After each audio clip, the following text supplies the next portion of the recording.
Hello everyone, and welcome to today's session. Here we are again for a fun learning experience. I am excited to share with you the insights about our Lesson 2 in Health Trends, Issues, and Concerns, focusing the issues in the implementation and ways of adapting global health initiatives to local or national context. Isn't it exciting? Come, join me in Valenzuela FD Live. I'm Sir Alfredo V. Santos from Malinta National High School, your health teacher. But before we move on, make sure that everything is ready. Prepare your module, notebook and pen all throughout the discussion so that you may take down notes as well as questions or clarification.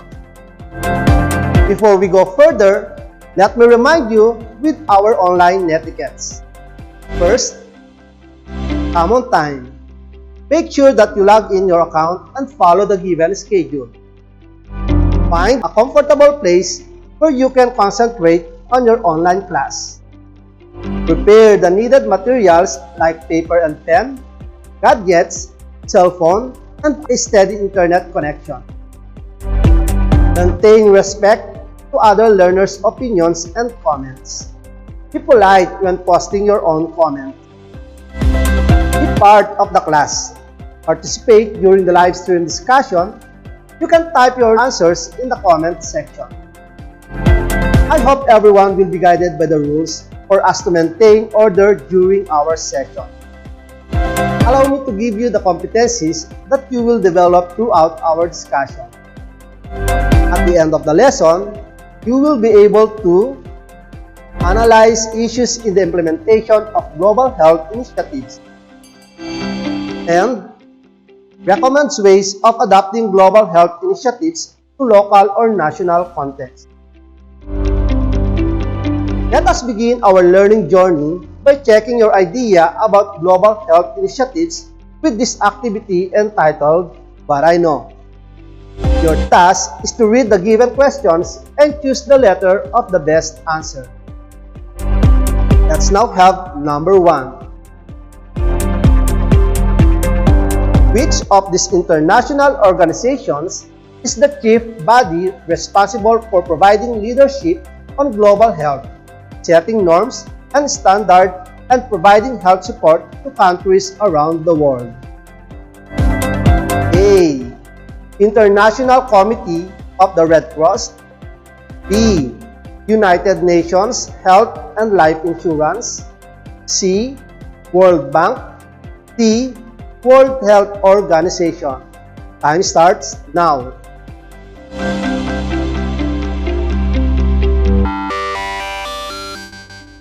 Number 2.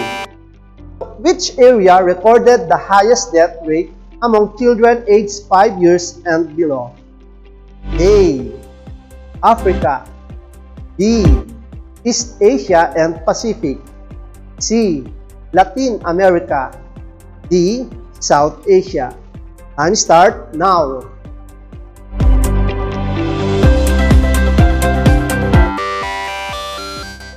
Number 3.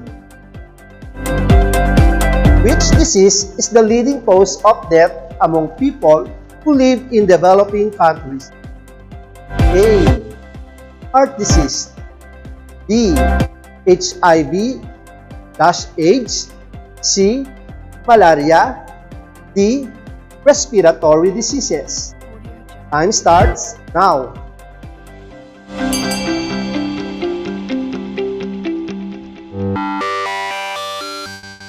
Number 4. In what region did new HIV infections occur among individuals living in low and middle-income countries? A. East Asia. B. Sub-Sahara Africa. C. South Asia. D. Pacific region. Time starts now.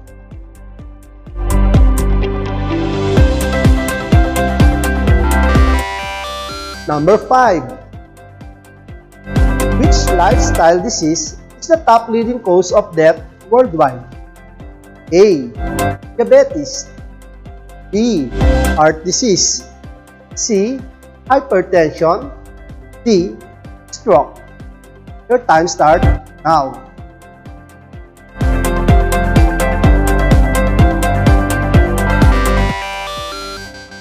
Now, let's check your answers. 1. D. 2. B. 3. A.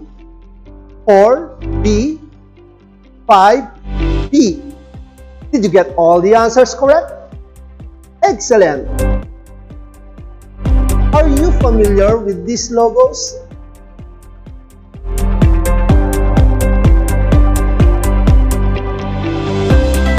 Can you identify them? For this, we will be discussing global health initiatives that different organizations do to address different problems globally.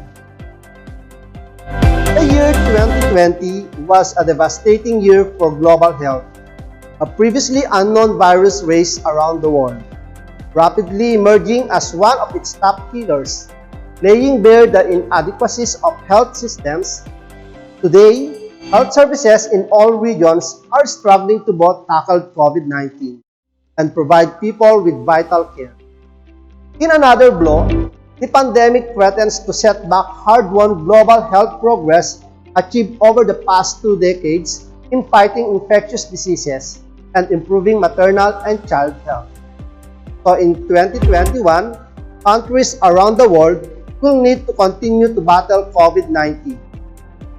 They will need to move swiftly to repair and reinforce their health systems so they can deliver these tools, and to address the key societal and environmental issues that result in some sections of the population suffering so much more than others. The global health initiatives were established with a strong sense of purpose and great ambition. They are set out to save lives on an emergency basis. One of the benefits of globalization to the world is the development and improvement of various health initiatives initiated by different nations and governments to address health issues and concerns. Global health initiatives are programs set in motion by the United Nations, the World Health Organization, and in partnership with the World Bank, which target specific health problems including but not limited to emerging and re-emerging diseases, climate change, environmental sanitation, mental health, tobacco regulation, and alcohol use.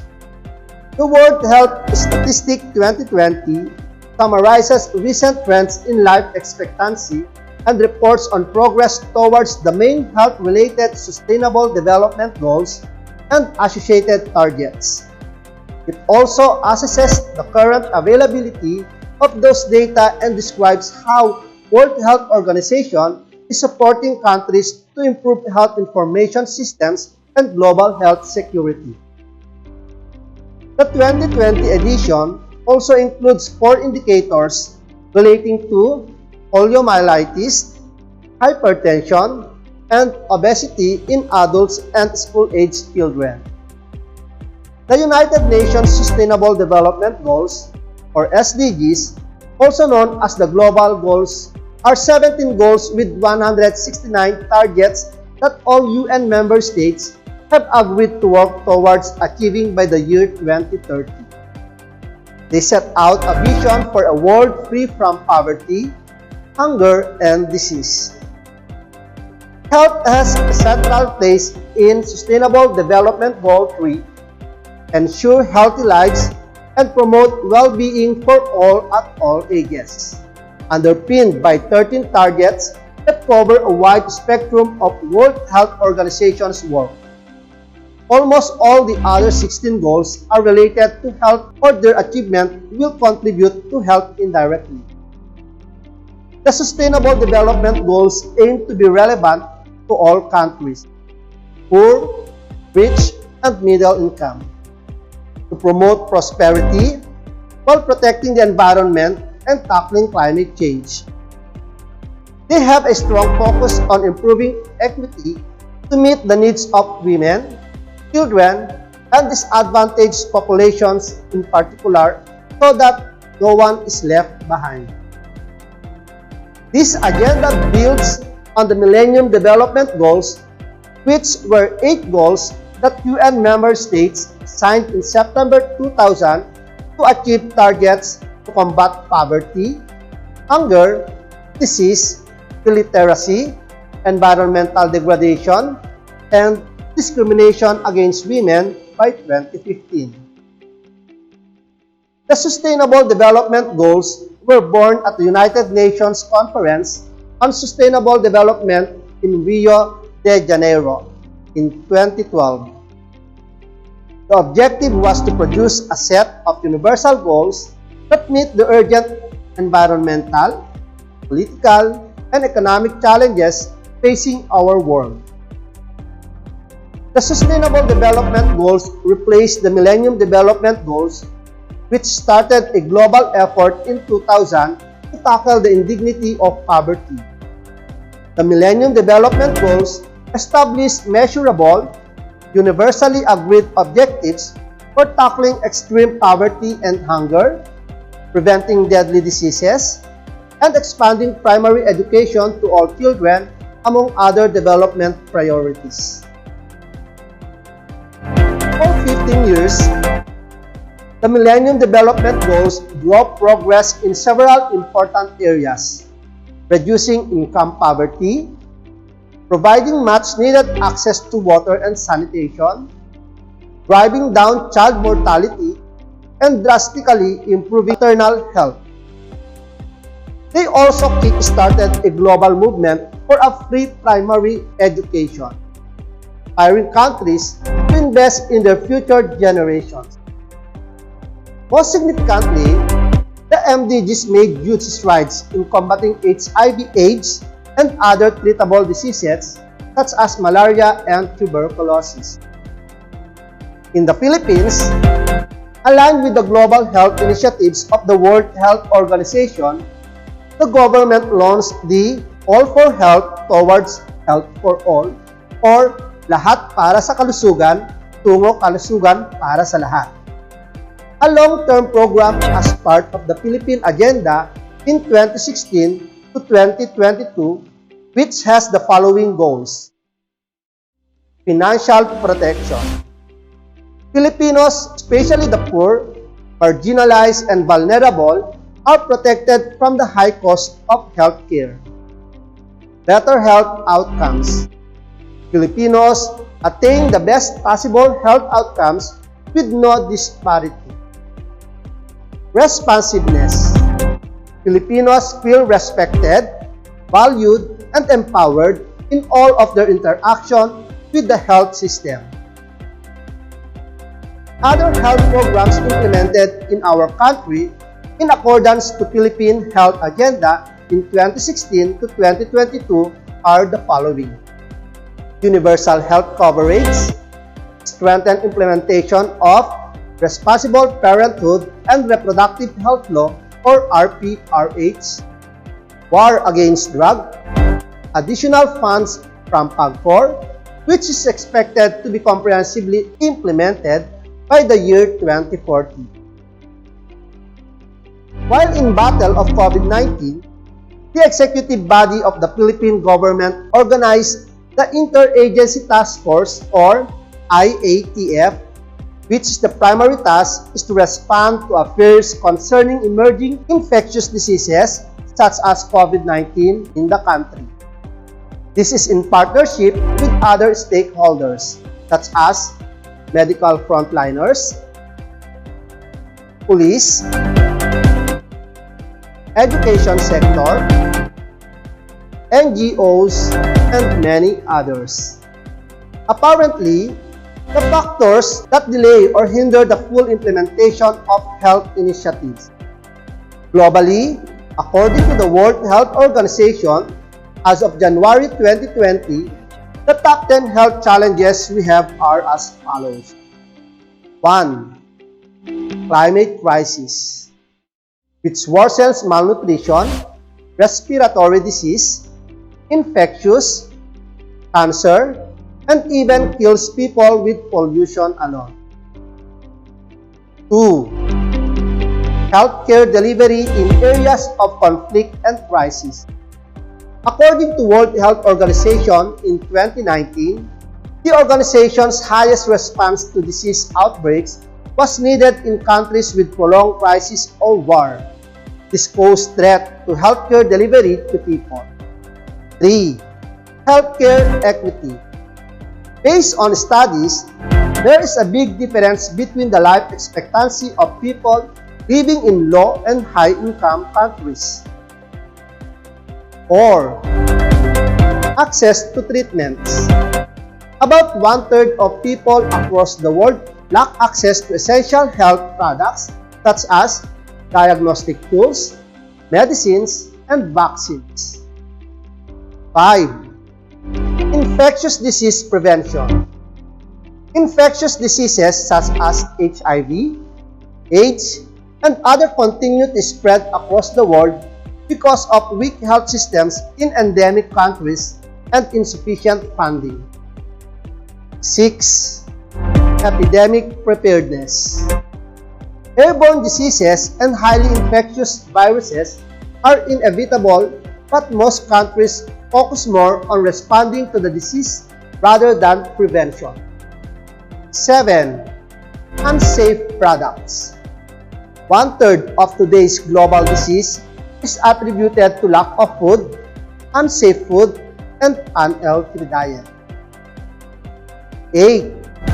Underinvestment in health workers. Shortage of health workers across the world because of low pay and underinvestment in health workers, education, and employment. 9. Adolescent safety. 1 million adolescents died aged 10 to 16 due to road accidents, HIV, suicide, infection, violence, and many others. 10. Improving public trust of healthcare workers. The spread of misinformation, coupled with weakening trust of public institutions, is playing an increasing role in the health decisions made. On the other hand, in the Philippines, challenges to the implementation of the government's health initiatives are as follows. Every year, around 2,000 mothers die due to pregnancy-related complications. A Filipino born to the poorest family is 3 times more likely not to reach his 5th birthday compared to one born to the richest family. 3 out of 10 children are stunted. Every year, 1.5 Filipino families are pushed to poverty due to healthcare expenditures. Filipinos forgo or delay care due to prohibitive and unpredictable user fee or co-payments. 4,000 pesos for monthly healthcare expenses, considered catastrophic for single-income families. Long wait times, limited autonomy to choose provider, less than hygienic restrooms, lacking amenities, privacy and confidentiality taken lightly, poor record keeping, and overcrowding and under-provisioned care. Despite these challenges, health initiatives are still continuously implemented locally and globally. Global initiatives help address the health trends, issues, and concerns. Different global organizations, such as the World Health Organization, United Nations, and UNICEF, addresses the health concerns such as the tobacco and alcohol use, mental health, and immunization. Through the participation of the different countries, these initiatives will mean nothing if the country is not proactive in the strategies and programs. And there you have it. Our discussion ends here. I hope you learned a lot from this lesson. Now, I'll provide you with an activity that will enhance your understanding about our topic. And for your performance task, create a global health initiatives poster. Don't forget to submit your activity for your Mapeh tip. Let's proceed to short assessment. Let us again identify the 8 Millennium Development Goals, fostering global health initiatives and guiding health programs of countries across the world. Let us answer this activity. Directions. Match the icon to the appropriate Millennium Development Goal or MDG. Give the letter of the correct answer. You have 2 minutes to accomplish the task. Time start now.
Now, let's check your answer.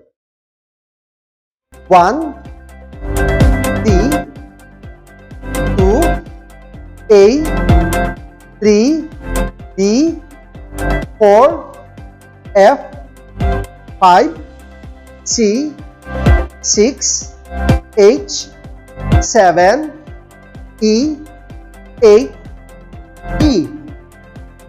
Excellent job, learners! And that ends our learning engagement for today. For other questions or queries, your respective Mapeh teacher will surely answer them in your follow-up discussion. I hope you learned a lot from our discussion and thank you for joining me today. Salute for your active participation, my dear grade 10 students. Remember, health is wealth, so be well informed, take care of yourself, and keep safe. This has been Teacher Alfred, and see you again in our next learning engagement. Thank you and goodbye.